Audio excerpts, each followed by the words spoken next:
Inilah yang kita akan bahas hari ini. Wanita dirindukan surga. Ya, saya dikasih judul menjemput rezeki, tapi rasa-rasanya judul ini yang lebih tepat. Wanita dirindukan surga. Mau dirindukan surga, Ibu? Apalagi ibu-ibu ini yang depan saya yang sudah muka-muka sakaratil maut. Mau? 4 aja syaratnya, Bu. Catat. Ini oleh-oleh pulang pengajian. Ada ibu-ibu di Makassar pulang pengajian tidak ada oleh-olehnya. Saya tanya, gimana pengajiannya? Alhamdulillah, hebat. Bagaimana ceramahnya? Hebat memang itu Ustaz, jago dia ceramah. Apa dia bilang? Saya sudah lupa Ustaz. 1 jam kita ceramah tidak ada dia ingat. Nah, itu pentingnya bawa buku, dicatat. Karena ibu-ibu ini yang sudah usia-usia senja, otaknya ini ibarat kaset sudah kusut. Cicilan belum lunas, suami mau kawin lagi, anak rewel, kan repot itu otaknya. Nah, maka kalau dicatat, ibu saya di rumah, biasa kalau ada saya tulis lebar-lebar besar baru saya tempel dekat panci. Kenapa? Karena panci paling sering dikunjungi. Atau cermin. Nah, itu ibu catatannya tempel di cermin nanti itu, Bu. Suruh anaknya ketik baik-baik, rapi, tempel di cermin supaya selalu diingat. Ini 4 aja syaratnya ibu dirindukan surga. Tidak ada hadis mengatakan laki-laki dirindukan surga. 1, kata Nabi, aqimis salah, dirikan sholat. Bingung saya, kenapa ini dikhususkan perempuan? Dirikan sholat. Kalau mau dirindukan surga, oh usut punya usut. Ternyata perempuan memang paling sering lalai dalam sholat. Kapan Ustadz? 1, selesai haid. Tuh kalau iman tidak baik bisa haidnya 4 hari, dia tambah bonus 2 hari. Ya kan? Iya. Dia bilang suaminya, biasanya haid cuma 4 hari. Ini sudah hari ke-6 kau belum sholat. Belum bersih. Iya toh? Dia bilang suaminya, bohong, masih ada sedikit-sedikit. Dia lagi suaminya, serius lu? Apa serius? Saya kasih lihat kau.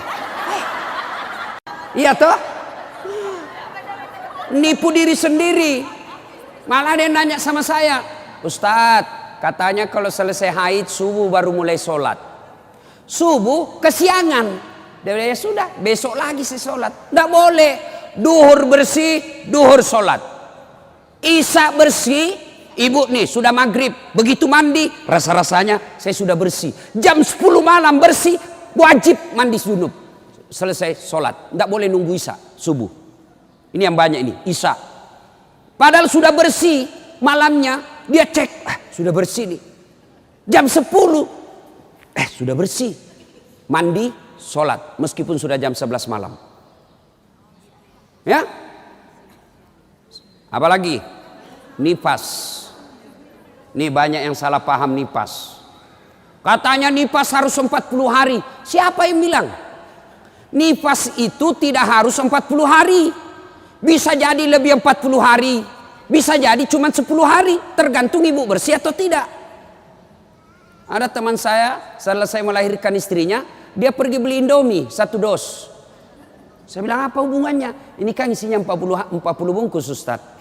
Jadi 1 hari 1 bungkus, kalau habis ini sudah bersih istri saya. Ayo. Kapan lagi perempuan banyak tidak sholat? Kalau ada pesta. Mukanya dia kira tembok. Coklat, biru, abu-abu, krem. Beleng-beleng. Ini ibu-ibu sekarang ini banyak perempuan palsu. Mohon maaf ya, kalau marah-marah aja. Siapa suruh undang saya? Sekarang banyak perempuan-perempuan palsu. Bulu matanya panjang, palsu. Matanya biru, palsu. Bibirnya merah, palsu. Pipinya biru, palsu. Alisnya tebal, palsu. Pantatnya gabus. Iya toh? Bu, ada kenalan saya. Orang kaya. Itu kalau dia tunjuk-tunjuk kapalnya tanker, suaminya bilang, ini Ustaz. Ya, kalau bunyi ayam kukuruku, masuk uang saya 200 juta. Disewa tiap hari 200 juta. Kalau ini Ustaz 75 juta satu hari. Istrinya Bu, tidak bisa, tidak yakin orang dia istri orang kaya. Sederhana pakaiannya. Akhirnya apa? Semua orang kalau lewat, orang kagum. Tahu enggak? Orang kaya loh itu. Sederhana pakaiannya. Tidak glamor. Orang jadi teladan. Kenapa? Dia kaya tapi tidak macam-macam pakaiannya. Orang senang lihat. Ini sudah tidak kaya, tidak terkenal. Gede ganyanya. Kayak sudah tabrak tiang listrik. Beleng-beleng. Tahu beleng-beleng? Dongo. Tahu dongo? Beleng-beleng. Tahu beleng-beleng? Dongo. Tahu dongo? Beleng-beleng. Beleng-beleng itu Rocky Gerung bilang dungu. Dungu atau oon. Tahu oon? Es krim ditiup. Itu beleng-beleng itu. Cuk, banyak perempuan tidak sholat gara-gara make up. Hah? Make up. Nah. Make up. Shadow. Eyeshadow. Oh, malah ada model baru saya lihat Ibu. Dikasih lebih lagi putih-putih di sininya. Apa bedanya sama belek? Ayo.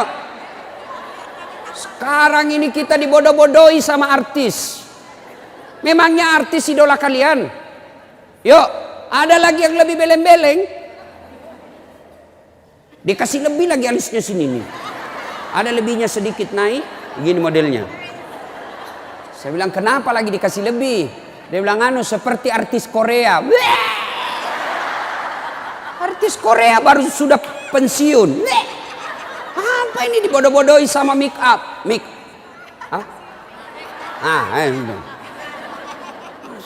Bu, demi Allah, kami para suami tidak membutuhkan itu semua. Yang kami butuhkan kecantikan hati. Ini cantik-cantik, memang cantik, tapi bukan untuk nyenangin suami. Tapi giliran mau tidur,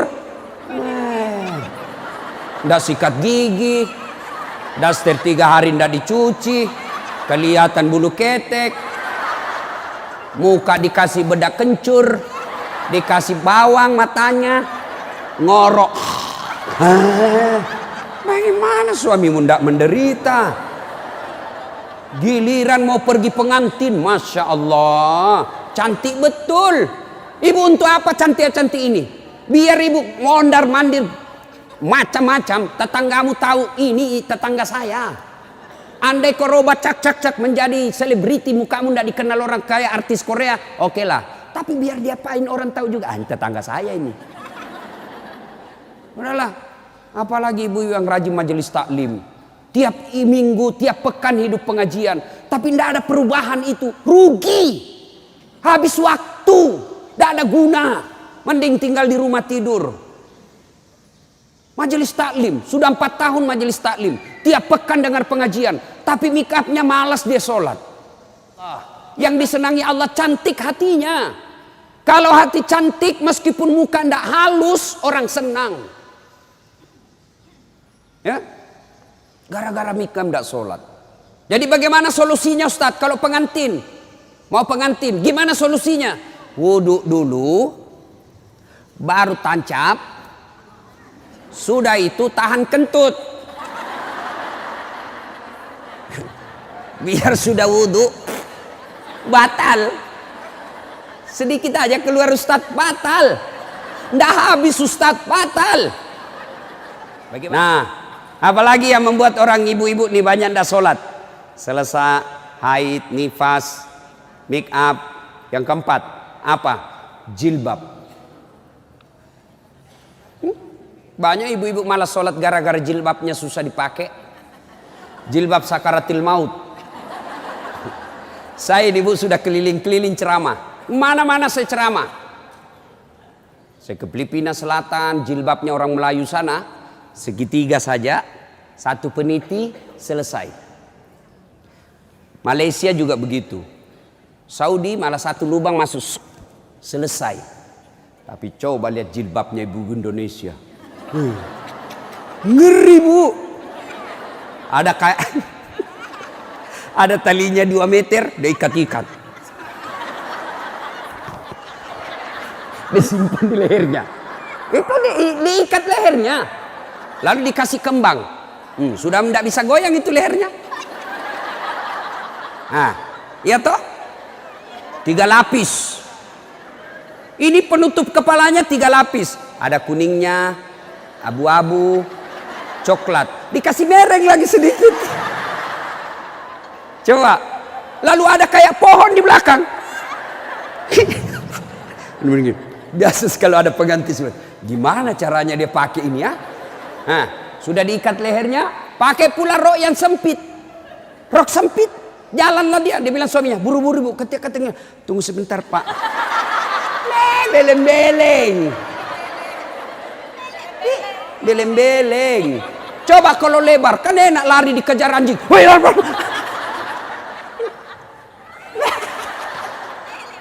Beleng-beleng.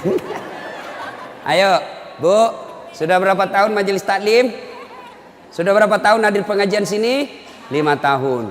Mestinya pakaian seperti itu ditinggalkan. Apa dilarang? Tidak dilarang. Cuma kalau gara-gara itu tidak sholat, hancur ibu. Pergi pengantin, make upnya luar biasa, jilbabnya susah. Tiba waktu sholat, dia bilang suaminya, bu, ini sudah mau hampir asar. Kok belum sholat duhur? Kok pergi sholat? Sadar lo pak. Ya saya sadar, saya suruh kau sholat. Sadar lo pak. Ya saya sadar, ya saya suruh sholat. Oh pergi sholat, apa kata? Kau tidak lihat ini jilbab saya? Ini 2 jam. Beleng-beleng. Ayo, sudahlah, bu. Apa yang saya sampaikan ibu pasti iyakan. Perempuan cantik, tidak terlalu cantik, tapi dia kaya, istri bangsawan, ya, populer, tapi pakaiannya sederhana, itu yang jadi orang senang. Coba kan, dia sudah kaya, cantik, banyak duitnya, terkenal, tinggi sekolahnya, tapi pakaiannya seadanya. Masya Allah, orang semua jadikan teladan. Nah, coba lihat itu nak, itu ibu kaya loh, terkenal, banyak duitnya, tinggi sekolahnya, tapi lihat nak, pakaiannya sederhana. Nah, saya mau seperti itu nanti nak. Coba lihat. Apa Khadijah terkenal dengan jilbabnya yang mewah? Apa Aisyah terkenal dengan lipstiknya yang banyak? Enggak kan? Tapi karena apa? Karena akhlak. Ngapain kita cantik-cantik akhlak kita jelek? Daripada beli make up 700.000 per bulan. Ibu sudah 60 tahun. Yuk lebih baik beli lipstik palsu. Harga 10.000. 60, 690.000. Nih bawa ke masjid. Itu tabungan akhiratmu. Ada sekali jalan 1 juta. Nempel. Daripada itu 1 juta. Ada lebih gila. Apa itu? Saya pernah lewat di Makassar. Salon. Gambar jari-jari. Begini. Saya tanya sopirku, apa itu? Ini salon Ustadz. Salon apa? Ibu-ibu gunting-gunting kuku. Apa namanya bu? Dia tahu semua ini. Apaan? 25.000 satu jari. Berarti 10 jari. 250.000. Apa lebih tidak enak itu 250.000 kau tabung untuk akhiratmu dikubur. 250.000 hanya untuk potong kuku. Lipstick 20.000. Eyeshadow 70.000. Ini alis 70.000. Sudah berapa habis duit kita? Ya? Dengar ini yang suka cukur-cukur alis. Laknat Allah kata Nabi bagi mereka yang mencabut dan mencukur alisnya. Tuh, enggak usah baku lihat ibu. Boleh gambar alis, boleh, tapi jangan pakai tato. Ini tato alisnya. Tak haram itu bu. Mau gambar alis silahkan pakai pensil celak. Nggak ada pensil celah Ustadz, cari krayonnya anak.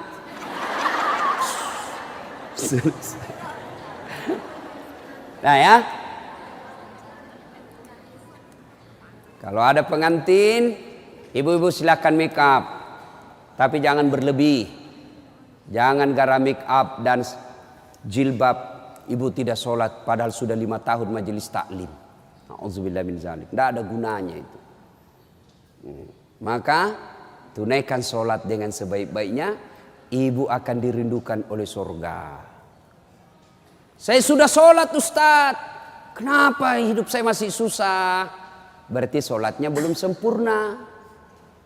Ada yang di sini sakit ibu, asam urat, gula, kecil buat Allah sembuhkan itu. Kecil.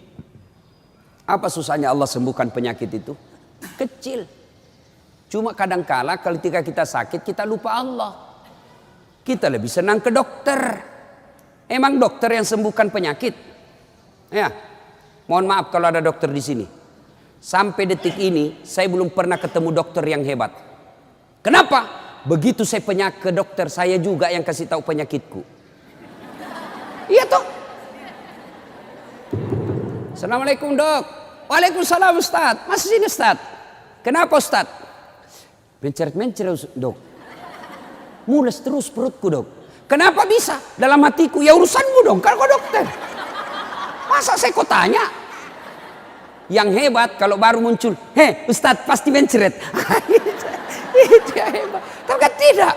Allah tanpa diberitahukan, tanpa curhat, Allah tahu apa penyakitnya ibu. Maka datang sholat.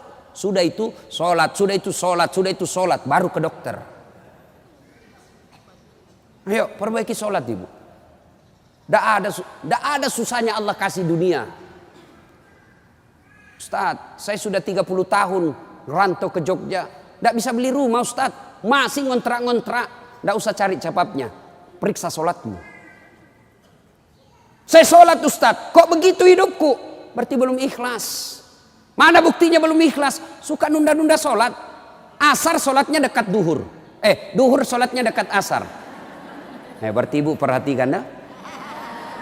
Coba, sholat maghribnya itu juga wudhunya asar, itu juga maghrib, itu juga isya karena berdekatan. Itu tidak ikhlas.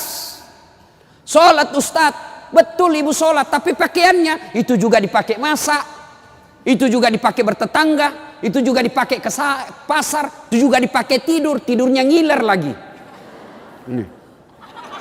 Pas dibangun suaminya, dipakai lagi sholat, najis. Pantas 30 tahun sholat, sholatnya tidak bisa memperbaiki hidupnya. Kenapa? Sholatnya tidak sesuai yang diajarkan Nabi. Saya sholat Ustadz, betul ibu sholat, tapi tidak semangat. Allah.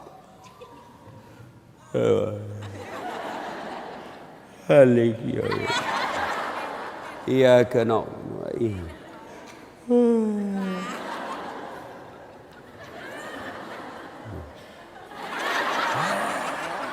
Ada juga yang sholat seperti itu. Ada yang sholat gitu.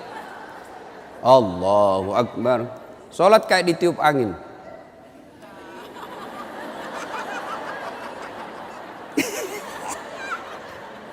Ayo, ada juga yang sholat semangat.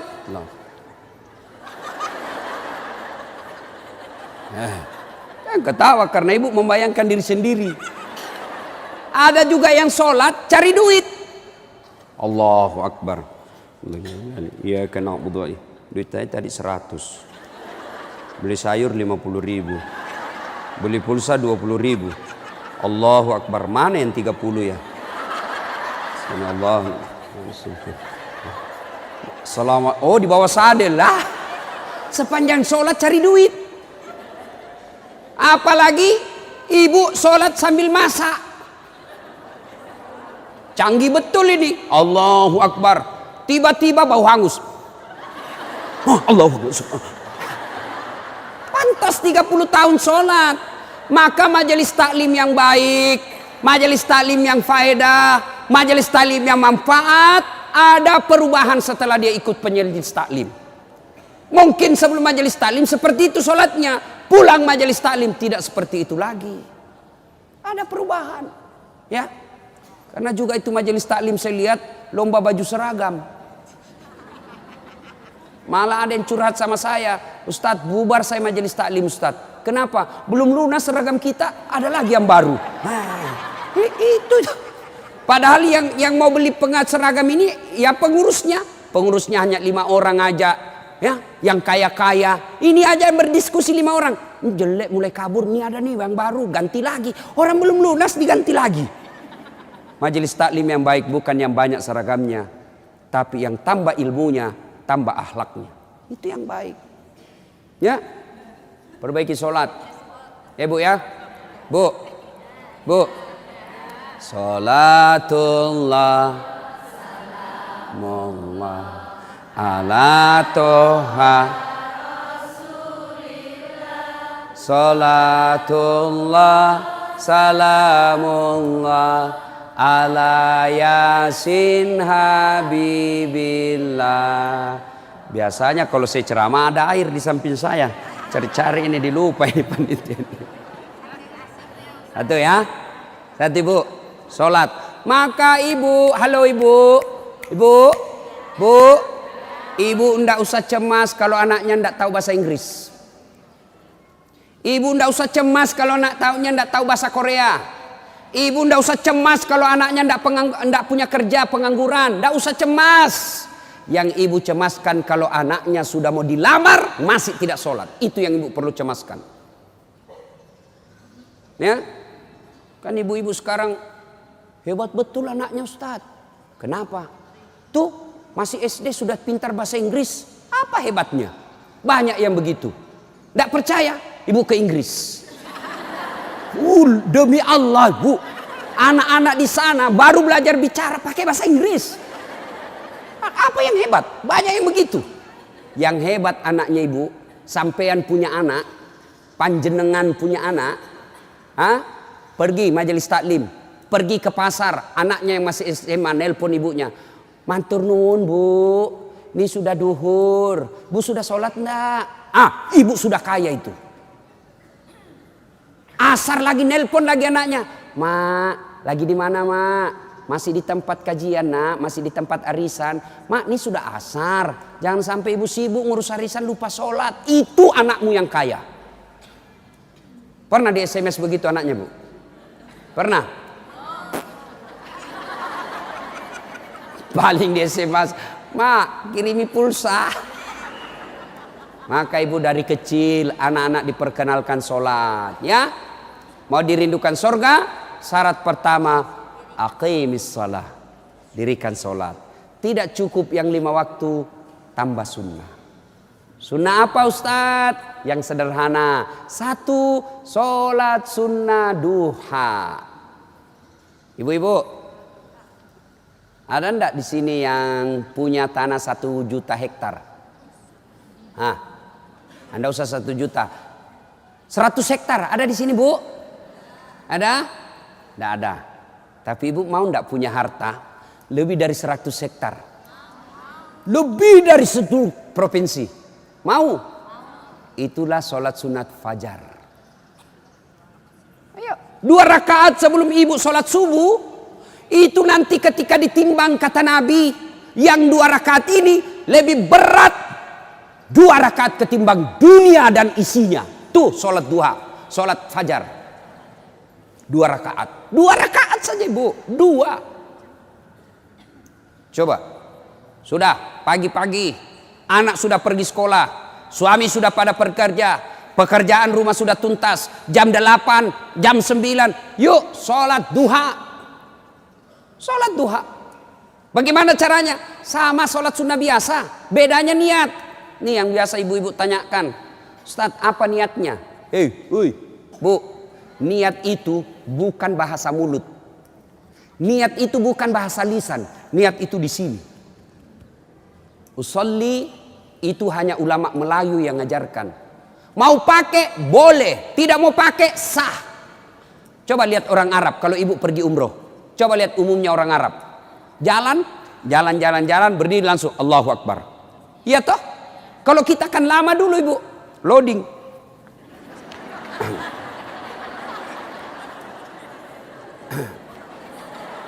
Allah. Duduk. Saya tanya, kenapa tidak jadi sholat ibu? Saya lupa sholinya. Boleh tidak ucapkan. Mau ucapkan silahkan. Usalli sunnatal duha. Raka'ataini lillahi ta'ala. Saya niat sholat sunnah duha. 2 rakaat. Sunnah hukumnya bagi saya lillahi ta'ala. Allahu Akbar. Tuh. Nggak hafal juga itu Ustaz. Ambil jalan pintas. Berdiri tegak. Menghadap ke kiblat, baru ibu bilang begini, Tuhan, sholat sunnah duha ya, Allahu Akbar. Boleh, benar boleh bu. 2 rakaat berikutnya ulang lagi, Tuhan masih seperti yang tadi, Allahu Akbar. Boleh, benar. Daripada ibu nunggu bahasa Arabnya, ndak hafal, ibu ndak sholat. Itu sholat duha ibu. Hei bu, suami pergi cari nafkah. Anak sudah pergi sekolah. Ibu sholat duha. 2 rakaat salam, 2 rakaat salam, 2 rakaat salam, 2 rakaat salam. Boleh 2 rakaat. Bagus 4 rakaat. Lebih utama lagi 6 rakaat. Lebih mulia lagi 8 rakaat. Boleh 2? Boleh. Kalau ibu sibuk 2 aja boleh. Bacaannya sama sholat sunnah yang lain. Nggak hafal banyak ayat-ayat Ustadz. Ya sudah yang ibu hafal aja. Kul-kul ya sudah kul-kul aja. Rakaat pertama kul huwallah. Rakaat kedua kul huwallah lagi. Tidak apa-apa. Bahkan boleh begini bu. Allahu waladhdallin amin. Bismillahirrahmanirrahim. Alif lam mim. Allahu Akbar. Boleh. Rakaat kedua. Waladhdallin amin. Bismillahirrahmanirrahim. Yasin. Allahu Akbar. Boleh. Benar boleh. Jelas. Selesai sholat duha, ibu duduk menghadap kepada Allah, mengadu kepada Allah, ya Allah yang maha kaya. Tiadalah datang rezeki tanpa pertolongan dan bantuan. Engkau yang mengatur rezeki suami saya. Suami saya datang pergi menjemput rezeki ya Allah. Jika rezeki suami saya masih di atas langit, turunkan ya Allah. Jika masih dalam tanah, munculkan ya Allah. Jika masih jauh, dekatkan. Jika masih sedikit, cukupkan. Dan yang lebih penting ya Allah, berkahkan. Doa tidak harus bahasa Arab. Banyak orang selesai sholat baca doa, tapi dia tidak tahu apa intinya doa. Doa itu tidak harus bahasa Arab. Nih rezeki saya, belum sholat duha ini sudah keluar. Langsung 2, ada pula rotinya. Masya Allah ya. Coba ibu, doa, dengar ibu. Doa tidak harus bahasa Arab. Doa itu kalau bahasa Bugisnya mapaletu. Bahasa gaulnya curhat. Silakan ibu curhat. Bahasa hati. Bukan bahasa Arab. Ibu bahasa Arab belum lagi salah ucap. Nggak ngerti apa yang ibu baca. Malaikat bingung. Apa maksudnya ini ibu ini? Apa maksudnya ini ibu? Mau minta rezeki ternyata doanya apa? Minta anak. Bingung kan malaikat. Jadi boleh bu, ya Allah, bukakan pintu rezekiku ya Allah. Mudahkan suamiku memperoleh rezekinya ya Allah. Sudah itu SMS suami. Bang, jangan menghalalkan segala cara. Baru aja aku doakan abangku selamat dalam mencari nafkah. Salam sayang selalu dari istrimu di rumah. Senang itu. Saya ibu, itu istri saya. Kalau dia SMS begitu, saya kasih lihat semua temanku. Istriku ini SMS-nya. Coba SMS begitu suaminya bu. Jangan galau bang, jangan putus asa bang. Rezeki Allah yang tentukan. Selama abang berusaha, rezeki itu ada. Pun kalau terbatas, percayalah saya tetap setia mendampingimu. Pernah SMS begitu suaminya? Paling SMS-nya bang, jangan lupa singgah beli gas ya. Yuk, sholat duha. Saya banyak dosa Ustadz. Saya perempuan hijrah. Dulu banyak betul maksiat saya lakukan Ustadz. Masa muda saya suka gaul. Masa muda saya selalu ke tempat hiburan malam. Masa muda saya selalu maksiat. Allah jelaskan wala tai'asu mir rauhillah. Bu, jangan putus asa. Ibu jangan putus asa. Besar dosamu tapi ampunanku jauh lebih besar. Gimana caranya? Yuk sambut dengan sholat sunnah taubat. Gimana salat sunat taubat Ustaz? Sama salat tahajud, sama salat duha, cuma beda waktu, beda niat. Kalau duha pagi hari, salat taubat boleh pagi, boleh, tapi waktu paling bagus yang dilaksanakan Nabi selesai salat maghrib nunggu isya. Jadi ibu ndak ada kegiatan nih, sudah maghrib, datang ke masjid, nunggu isya, ndak usah pulang, nunggunya salat taubat 6 rakaat. 2 rakaat salam, 2 rakaat salam, 2 rakaat salam, 6. Boleh 2, boleh. Salat taubatnya, niatnya, usalli sunnatal taubat raka'ataini lillahi ta'ala. Saya niat salat sunat taubat 2 rakaat, sunnah hukumnya bagi saya lillahi ta'ala. Allahu Akbar. Baca doa iftitah, baca Al-Fatihah, baca surah pendek, ruku, itidal, sujud, dan seterusnya. Kapan taubatnya Ustaz? Sujud terakhir. Sujud terakhir. Ibu taubat. Ya Allah, tadi saya hilap ya Allah. Di kantor saya hilap. Dia pegang tanganku, bosku. Dia remas-remas jari-jari itu ya. Aku pun membalasnya ya Allah. Akhirnya beremas-remaslah kami ya Allah. Ya Allah, saya hilap ya Allah. Maafkan saya ya Allah. Rabbana la tusik qulubana ba'da is hadaitana wa hab lana min ladunka rahmah. Ya Allah, saya hilap ya Allah. Ampuni saya. Jangan engkau palingkan hati hamba. Jangan engkau sesatkan hati hamba setelah engkau berikan hidayah ya Allah. Ampuni saya ya Allah. Allah ampuni. Yang penting tobatnya tobatan nasuha. Jangan tobat ibu hamil. Ibu-ibu masih ingat waktu hamil? Melahirkan.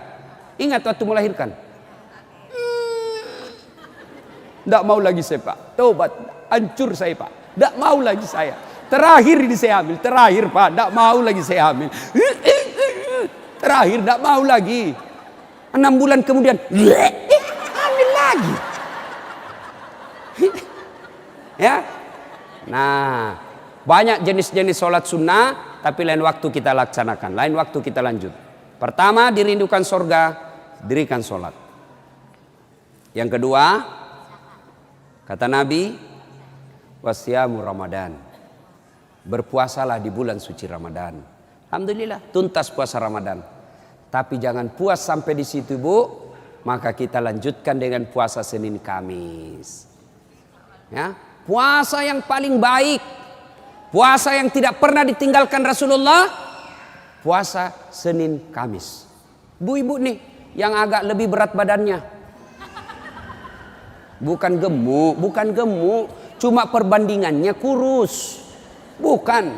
Orang bilang Ustadz kurus betul. Bukan kurus, kamu yang gendut. Yang lebih berat badannya, yuk terapi Senin Kamis. Senin Kamis. Ibu-ibu mau sehat, Senin Kamis.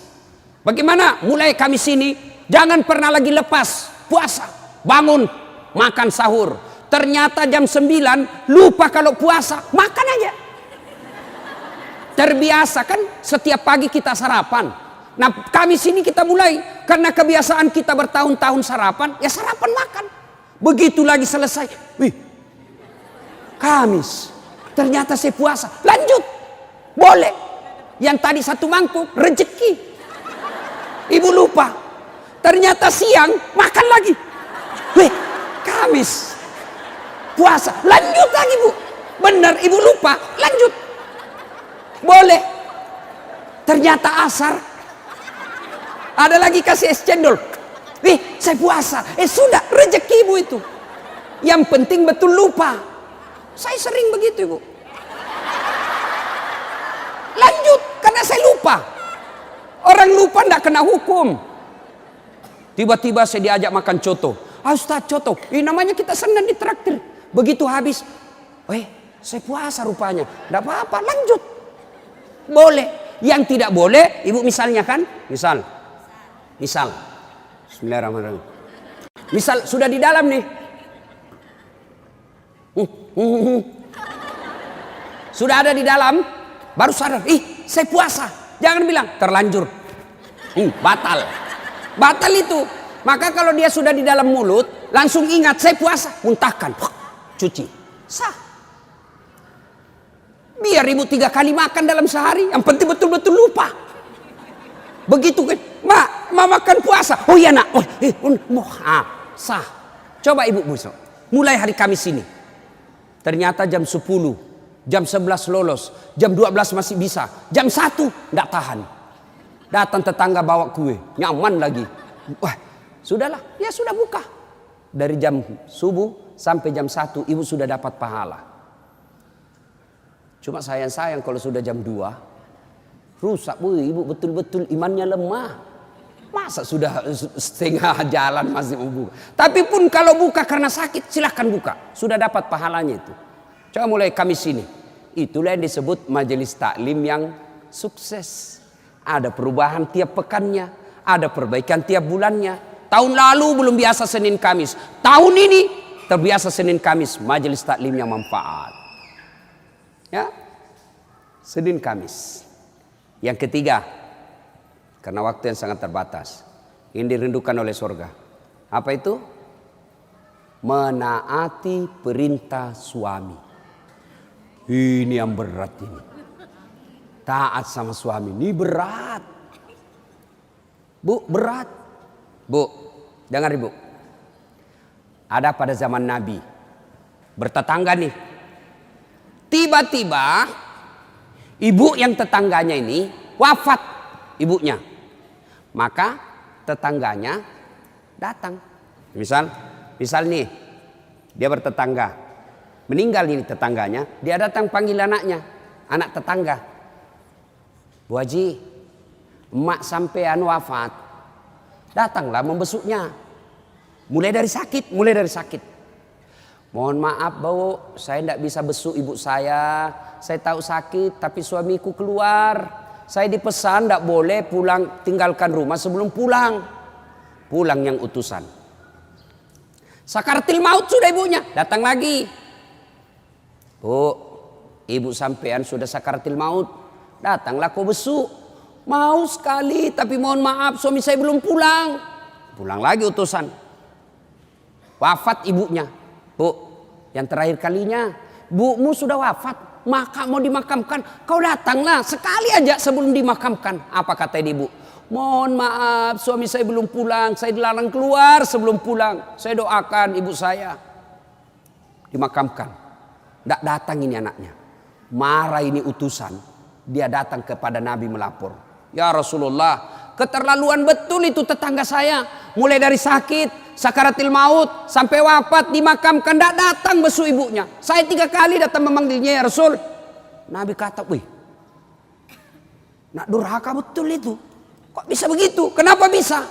Ya Rasulullah, suaminya pergi jihad, perang.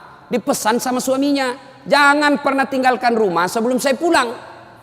Mendengar ini, apakah Nabi marah? Subhanallah, dengar ibu. Subhanallah. Nabi lalu bersabda, alhamdulillah, diampuni dosa ibu yang wafat karena punya anak, istri yang taat sama suaminya. Masya Allah. Kira-kira masih ada istri zaman sekarang begini? Masih ada? Baru 10 menit pergi suaminya, dia telepon temannya. Datang aja, suami saya sudah keluar. Bu, taat sama suami. Itu pintar redanya ibu masuk surga. Ibu mau tanda fungsi utama suami? Bu, halo ibu. Pintu fungsi utama seorang suami. Ibu mau tahu? Mau tahu ibu? Jalan pintasnya ibu masuk surga. Passwordnya masuk surga. Kenapa? Ridha suami itu ridhanya Allah. Kalau ibu sudah ridhanya, suami sudah ridha sama ibu, Allah tersenyum kepada ibu. Sebaliknya kalau suami tidak senang sama ibu, tidak pernah baik hatinya suami sama ibu, percayalah, susah ibu masuk surga. Betul, ridhanya Allah itu tergantung ridha suami. Kenapa bisa Ustadz? Karena kami ini suami yang nanggung ibu dunia akhirat. Ibu kira enak jadi suami? Dipikir bagaimana supaya kita bisa beli mobil, ibu bisa enggak kena matahari jalan. Kami pikir suami bagaimana supaya ibu bisa pakai baju baru tiap bulan supaya saudaramu enggak menghina kamu. Dipikir bagaimana supaya suami istri saya pakai emas, berlian supaya tetangganya enggak menghina dia. Itu dipikir semua oleh suaminya. Mana ibu pernah pikir bagaimana supaya saya belikan suamiku berlian? Pernah ibu? Ayo. Bukan cuma di dunia, di akhirat pun ibu ditanggung oleh suami. Beruntunglah wanita Islam. Wanita Islam itu sebelum diperiksa semua amal-amalnya, sebelum diperiksa puasanya, diperiksa hajinya, ada 4 laki-laki yang harus menanggung dia. 4 laki-laki yang harus menanggung ibu. Siapa? 1, orang tua, bapak. 2, suami. 3, anak laki-laki. 4, saudara laki-laki. Ini 4 yang bertanggung jawab terhadap ibu. Kenapa itu perempuan dia pakai jilbab? Ditanya suaminya, ditanya bapaknya, ditanya anak laki-lakinya, ditanya saudara laki-lakinya. Ternyata ini 4 laki-laki yang tidak beres, maka ibu bebas tugas. Itu enaknya jadi perempuan Islam.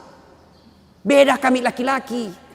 Biar kami sholat, ketua majelis ulama, hafal Quran, istrinya tidak pakai jilbab, istrinya tukang gosip, istrinya tidak puasa, istrinya tidak nutup aurat, istrinya tidak sholat. Demi Allah, ku ampusakum wa ahliku. Suamimu, nih kau masuk neraka sama istrimu. Ditanggung ibu dunia sampai akhirat.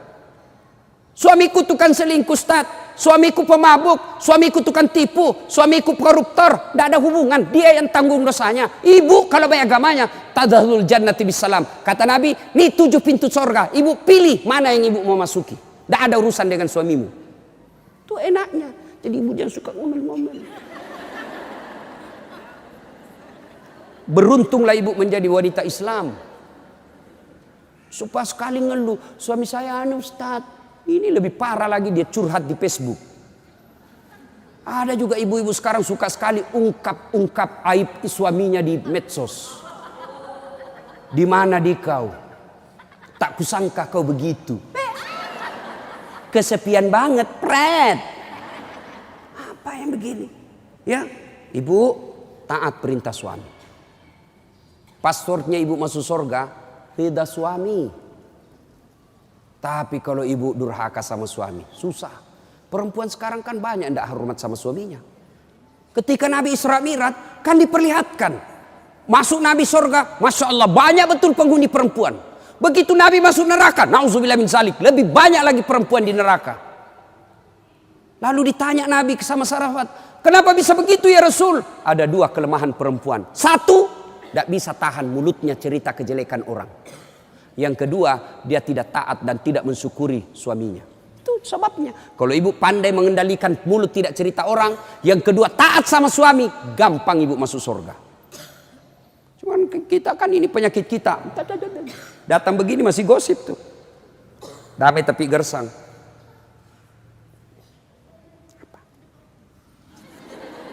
Apa? Apa sih? Enggak tahu bertanya dong. Saya pun digosip. Begitu saya lewat, itu juga bajunya waktu di TV One. Ada urusan. Nenek ibu nih. Palsu. Aku tahu. Hitam itu di gelangnya. Palsu. Palsu lipstiknya. Kenapa kau tahu? Tuh melengket di giginya. Semua dia habis dosanya. Ibu, 1, sholat. 2, puasa. 3, taati suami. 4, jaga harga diri. Jaga harga diri. Bagaimana menjaga harga diri seorang perempuan? Bermula dari pakaian. Ibu-ibu jangan lagi pakai jilbab apa itu. Untung sekarang kan ada istilah jilbab syar'i. Dulu kan ada ibu-ibu pakai jilbab tapi ketat. Celananya ketat, bajunya ketat. Akhirnya apa? Jalan seperti orang di kampungku bilang buras. Tahu buras ibu? Hah?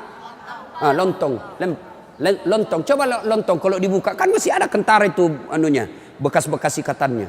Bu, wanita soleha, istri yang baik, pakaiannya tidak seperti itu. Salah satu menjaga harga diri, tidak pernah keluar tanpa izin suaminya. Kan biasa ibu-ibu keberatan. Kok suami lagi? Tapi ingat ibu, ridanya anak ada sama ibu. Allah itu maha adil. Bu mau masuk surga, bakti sama suami. Suami mau masuk surga, bakti sama ibu. Itu putar aja. Jangan lagi ada yang cemburu. Ustaz, saya serumah mertua saya. Kenapa ya suami saya perhatian betul sama mamanya, sudah punya anak yang lain, kok suami saya terus dibebani, beli ini, minta sama suami. Saya bilang, bu sadar dong bu, bersyukur suamimu begitu. Mudah-mudahan nanti anakmu pun sudah menikah dengan wanita lain, dia masih memperlakukan kau seperti ibunya sekarang. Jangan malah sentimen, suami saya begini, suami saya begini. Ibu berapa tahun sama suami? Baru 25 tahun. Itu ibunya dari perutnya. Saya heran kalau ada perempuan cemburu sama mertuanya. Tidak sadar. Gimana nanti kalau ibu punya mantu yang juga kurang ajar? Mau? Maka saya bilang sama istri saya, boleh kau maki-maki saya, boleh kau hina saya, boleh kau lempar kepalaku, yang penting tidak kena. Satu yang tidak boleh, jangan kau lukai perasaan ibu saya. Begitu ibu saya luka perasaannya, kau pembuat sial, keluar kau dari rumah. Tidak ada toleransi. Begitu mestinya kita jadi istri. Kalau ibu-ibu masih susah hidupnya, koreksi aja deh, barangkali durhaka sama mertua. Nah, bagaimana mengabdi kepada orang tua, bagaimana mengurus anak, insya Allah lain waktu dan kesempatan kita akan lanjutkan. Akhirnya kita simpulkan, wanita yang ingin dirindukan surga, 1, pelihara sholat. 2, 3, taat pada perintah suami selama perintah itu tidak melanggar agama.